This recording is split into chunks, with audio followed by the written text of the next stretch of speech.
Sebenarnya dalam ni bagi saya, kejayaan saya adalah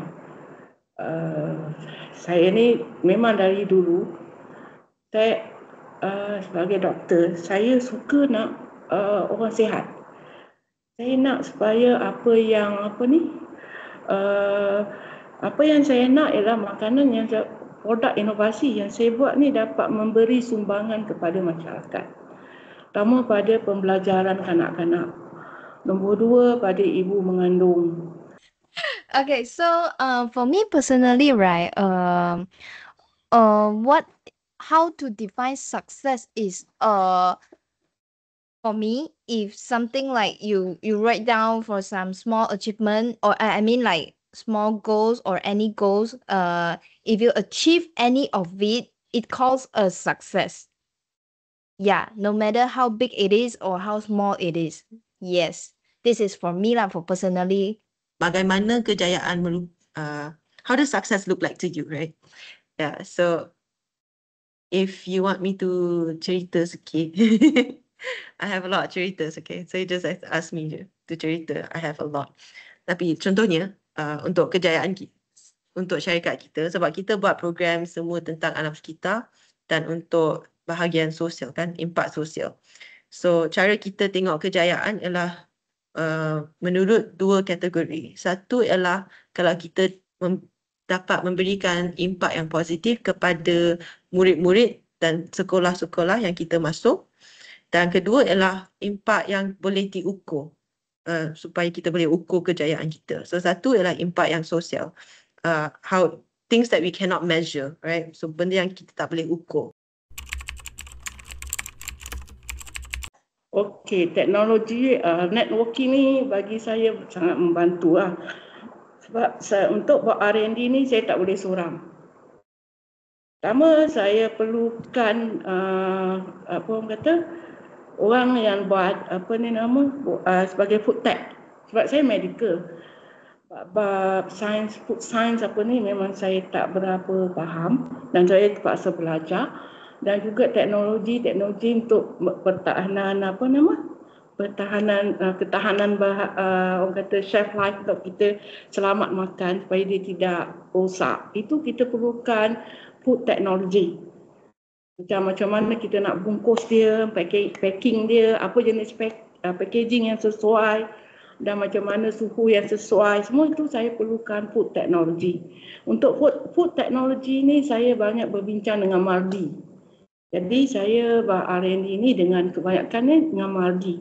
Kita gunakan kemudahan-kemudahan Mardi yang ada. Jadi saya dapat jimatkan belanja saya lah. Nombor dua, tentang sebenarnya teknologi yang advance saya dapat ni daripada syarikat membuat mi. Saya baik dengan dia. Yang dah famous, dah buat mi tu sejak 50 tahun.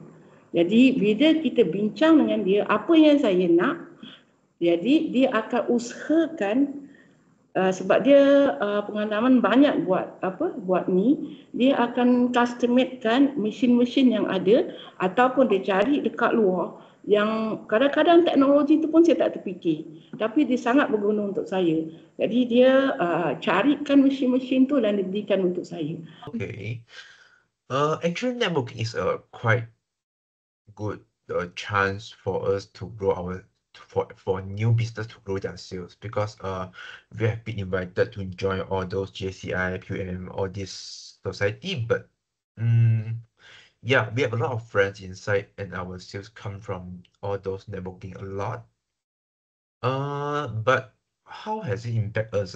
I think actually for us networking is a small part of the issues that grow or maybe let our business grow, because most of our business grow by advertising and or our referrals. So we have most of our clients come from referral. We mostly didn't find our own new sales at all lah. So actually it's for that is my opinion. How about you? Yes, like for networking, right? Not only for sales, we also have some invitation for those event, like how we can build our fame and our why am I so black? I don't know why. Like it's an important thing lah for any how to say, like any business or any kind of business. It is a very important thing for networking. Yes. So no matter it's sales or your fame, we of course we need those peoples, need those connection to help everything for the growth. Yeah. Yeah, sangat penting.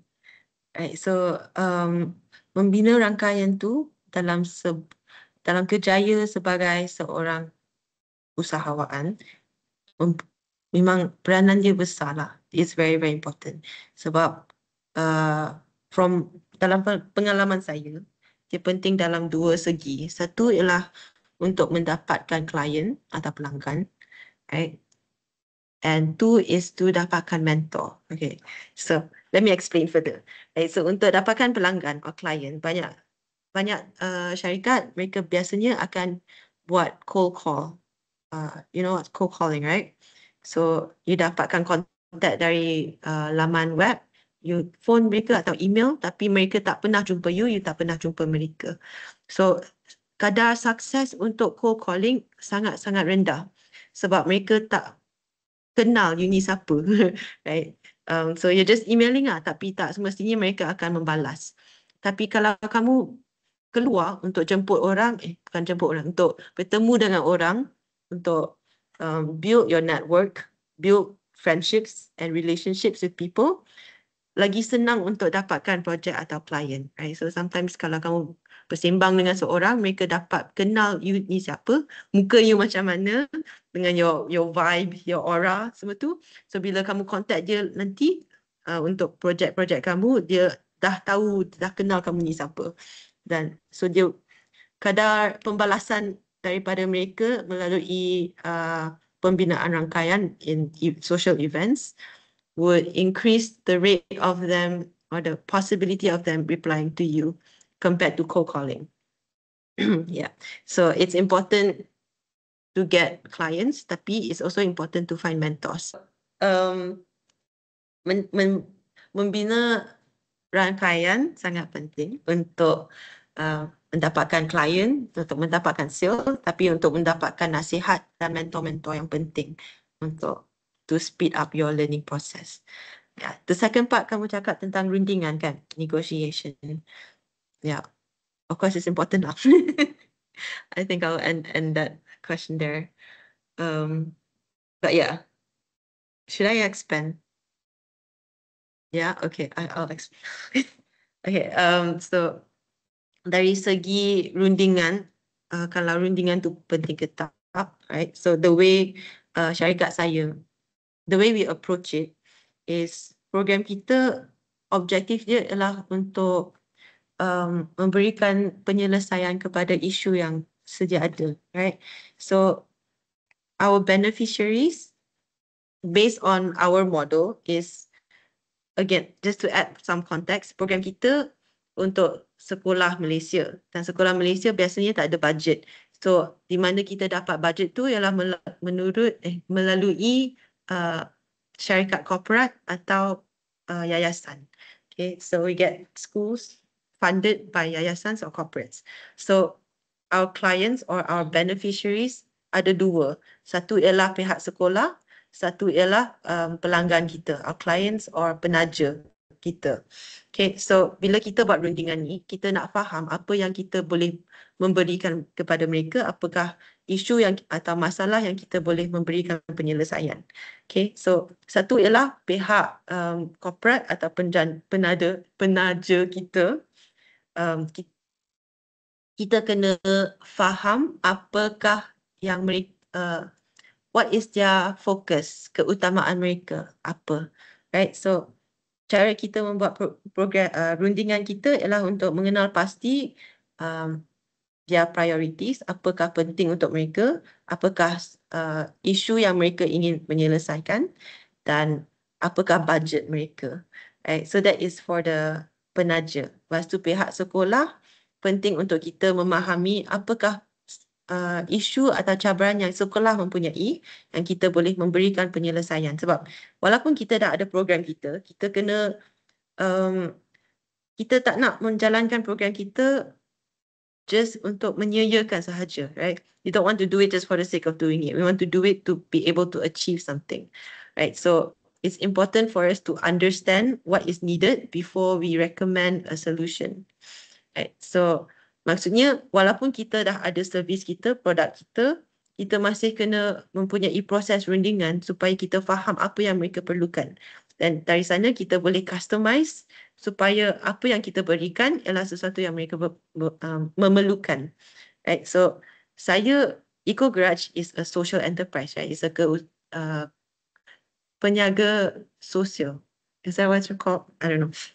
Yeah, so maksudnya kita bukan sahaja mementingkan kewangan or profits, tapi kita juga kena pentingkan impak sosial kita. So that's why we have to go through this process rundingan. Yeah, so this is where we understand what is needed and we can better provide our clients. Okay. Sangat penting. Networking team ni sangat penting. Bukan susun saja strategik, tapi you tak buat networking. So no point. So kat sini kami ada every month atau 1.5 month kita ada satu networking dengan B-Boss. So strategi kat sini kita boleh cakap kenapa kita tidak. Dia akan tanya saya kenapa sih kita jatuh. Okey. Jadi saya nasihatkan yang pertama sekali tetapkan niat kita. Niat nak tolong orang. Nombor 2, cari ilmu. Cari ilmu banyak. Lepas tu kita kena buat tu ada matlamat kita. Apa benda yang kita nak buat, kita kaji. Macam saya kaji sebab saya doktor. Okey, saya kata saya nak supaya orang sihat. Jadi kita kena ada satu matlamat tu. Kita nak apa yang kita nak buat. Mungkin orang lain tu dia lain, mungkin matlamat dia bidang dia. Tak usah cari matlamat bidang lain. Cari matlamat bidang yang kita dah biasa. Lepas tu usaha lah. Dia kena banyak berusaha, berbincang, jumpa orang tu, jangan malu. Just do it. Just do it anything you want. Yes. Yes. Because we told you, right? We start from zero capital. Yeah. So if you have any ideas, any new ideas, you can just start from researching your competitors, what they do, how they can do so great. Yes. So and then after that, you can find yourself like you can find the difference from yourself to your competitors and then just do it. Yes. Yep. So for my part, what's the advice? I think first of all, you need to think carefully why you want to start a business. If just to build your more stable financial freedom, then I think entrepreneur is not a senang je, bagi saya senang. Not even orang yang datang interview pun dengan saya pun, yang nak kerja dengan saya pun senang, very simple. Ada yang orang UTM pun datang kerja dulu buat UTM, nak kerja dengan kita orang. Ada interview, senang je dengan dia. You sekarang ni nak kerja dengan kita orang, you tahu tak apa kita meniaga? Kata je dia, tahu, saya tak tahu. You tahu tak kami jual kat mana? Oh tahu. Saya nak buat sales, saya nak buat marketing. Okey, sekarang nak tanya you nak kerja dengan ni pasal gaji ke pasal you berminat? Pasal marketing ni kalau you tak minat, salesnya orang kalau you tak minat, you jangan kerja. You jangan kerja. Bagi simple dengan dia tanya dia. You berminat tak nak buat sales? Oh berniaga dengan kita orang. Produk kami jual kopi. Katanya dia. Oh saya berminat. Cukup bagi saya. You berminat, you isi form, habis you gaji saya bagi macam ni. Follow you commission, you dapat sales, you commission. Bagi saya very simple untuk marketing.